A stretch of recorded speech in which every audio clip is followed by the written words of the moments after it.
The spring flowers had just begun their bloom, in bright contrast to the old stone house I walked by. The house would easily date beyond 100 years old, the precise craftsmanship on full display as each rough fieldstone, laid side by side, one atop the other, are connected in perfect symmetry. It looks solid, impressively well built. I'm sure the foundation would remain another 500 years. It was a beautiful structure to admire, the work of proud craftsmen. Who were these artisans who sweat and toiled to create a place that would protect and harbor children, parents, and generations through the centuries?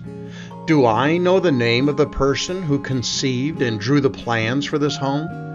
Do I know the masons who labored under the hot sun for scant wages, mixed their magic mortar, and with the eye of one sculpting a masterpiece, placed each stone elegantly in its proper place?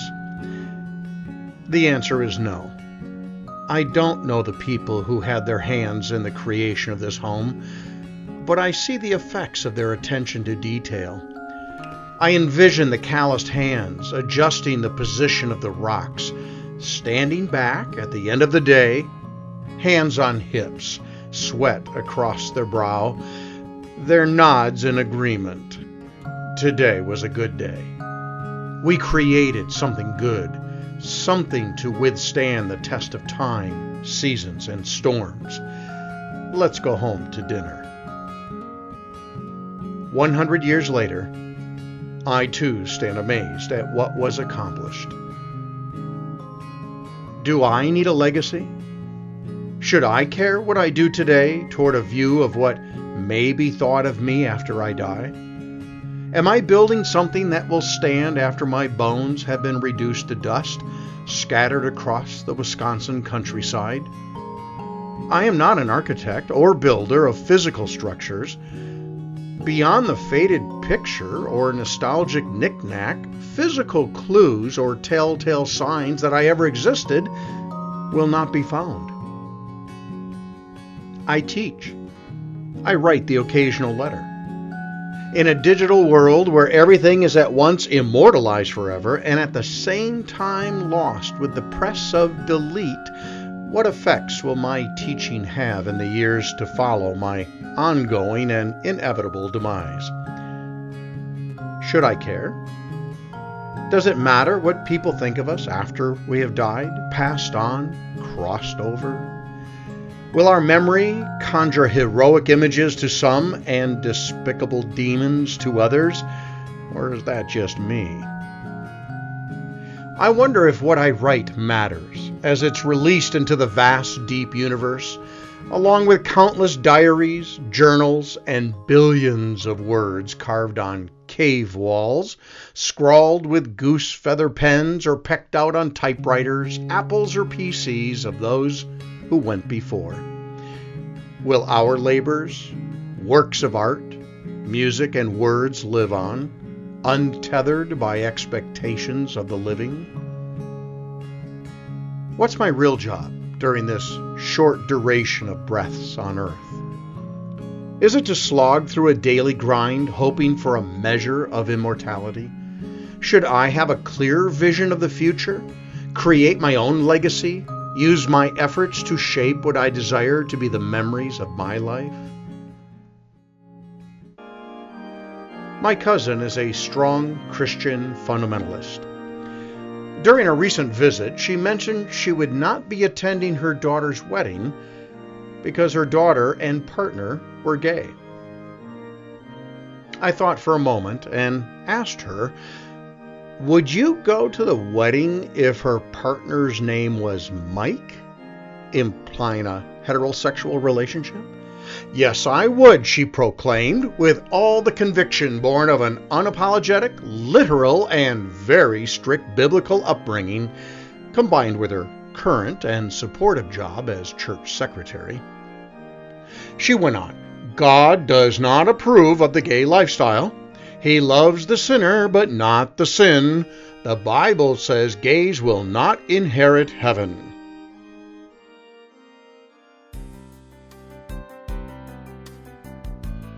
I asked, who created heaven? Who determines who goes to heaven or hell?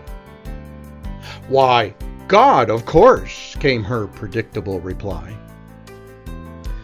All right, if He is the one who determines these things, why is it our job to duplicate His efforts? Why are we doing God's job rather than our own?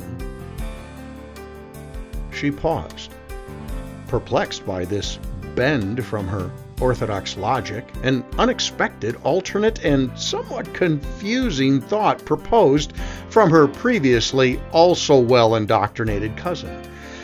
Like the proverbial deer caught in the headlights, not knowing whether to take a stand or bolt for the security of familiar habitat, she didn't see this coming. What if we had a different job?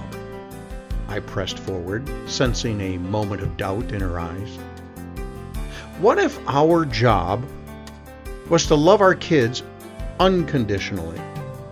Love them for who they are, for the value they bring to this world, and not judge them for their choices on how they earn a living or who they share their bed with. What if our kids only knew one thing from us? Our unconditional love and value for them. What effect do you think that would have on their lives? On our lives? In his book, The First Call from Heaven by Mitch Albom, he said sometimes what you miss the most is the way a loved one made you feel about yourself. Some gifts, remarkable and innocent, hold a special place in our emotional memory. The gift can come in any size, shape, package, or price. But like a single snowflake that lands softly on your nose, you take notice and remember its touch. Gifts from a child remind me of the same. My son was about 10 when he came to his grandparents' home for Christmas. Now, historically, my ex-wife had not helped her kids buy presents for the other side or assisted with weekends with their dad. So it was a complete surprise when my young son handed me a gift. Wrapped with brightly colored paper and tape, as fragile as a baby bird, it fit in the palm of my hand. It was small, smaller than a box of matches. While around me all was lost in the flurry of the other kids opening presents, paper and ribbon tossed into the sky, floating, twisting, turning back to earth like whirlybirds from a silver maple, I carefully, silently unwrapped the tiny token.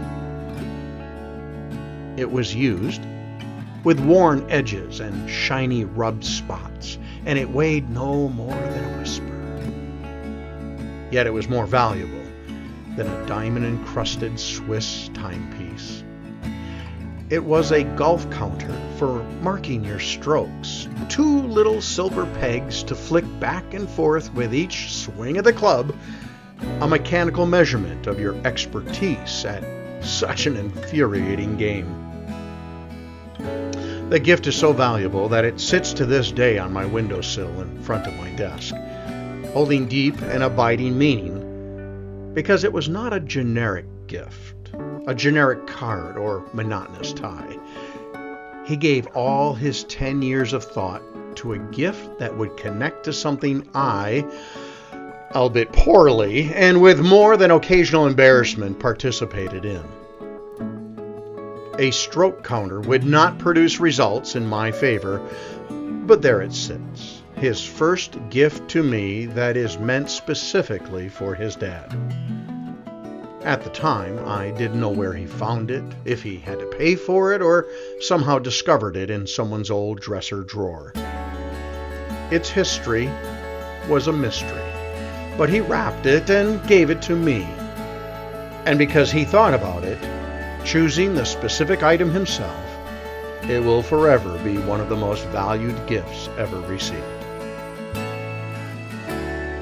Perhaps that is what I should strive for as my job, to give gifts, specific gifts that entail thought and attention. They don't have to be large or extravagant or even material. The gift can be time to sit and chat. Time to help a neighbor connect cables to a new television, brush snow from a parked car, open a door, lift a package for a stranger, go to a sporting event with friends, share a meal.